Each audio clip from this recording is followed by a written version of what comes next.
વડોદરા શહેરના હરણી વિસ્તારમાં આવેલ લેકઝોનના ગેટથી જ્યાં બોટ પલટી મારી હતી ત્યાં સુધી અર્ધનગ્ન અવસ્થામાં ગબડતા આવ્યો છું।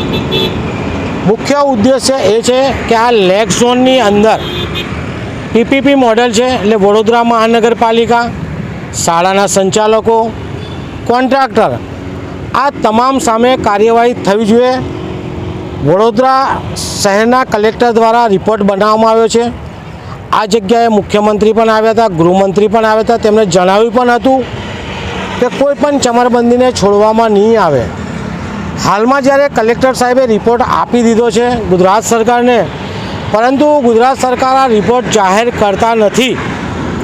આજની તારીખે 1 મહિનો પૂરો થઈ રહ્યો છે, 12 બાળકોના પરિવાર નહીં, 2 શિક્ષકોના પરિવાર નહીં, વડોદરા શહેર નહીં, ગુજરાત નહીં, પરંતુ ભારત અને વિશ્વની નજર આ રિપોર્ટ પર છે કે કોણે સજા કરવામાં આવી છે।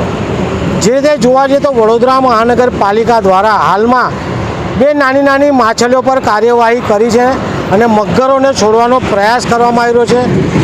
તેવી જ રીતે શાળાના સંચાલકો સામે પણ કોઈપણ જાતની કાર્યવાહી કરવામાં આવી રહી નથી તેવું ધ્યાને આવ્યું છે।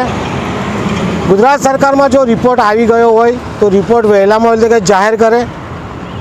રિપોર્ટ જાહેર કરવાથી ખબર પડશે કે કોની પર ગાડીઓ કસાયો છે। રિપોર્ટ જાહેર નથી કરતા તો ક્યાંક એવી શંકા કુશંકા સેવાઈ રહી છે, મોટા ભાગના અધિકારીઓને કે શાળા સંચાલકોને છોડવાનો પ્રયાસ થઈ રહ્યો છે।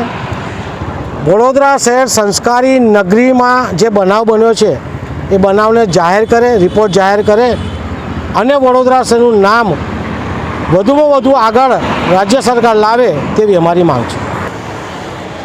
જે રીતે 12 બાળકો અને 2 શિક્ષકોના મૃત્યુ બોટકાંડમાં થયા, તેમાં એક માતા દ્વારા જમવાનું અન્નનો દાણો લેવામાં આવી નથી રહ્યો, ત્યારે વડોદરા શહેરના મેયર પણ મહિલા છે, સાંસદ પણ મહિલા છે।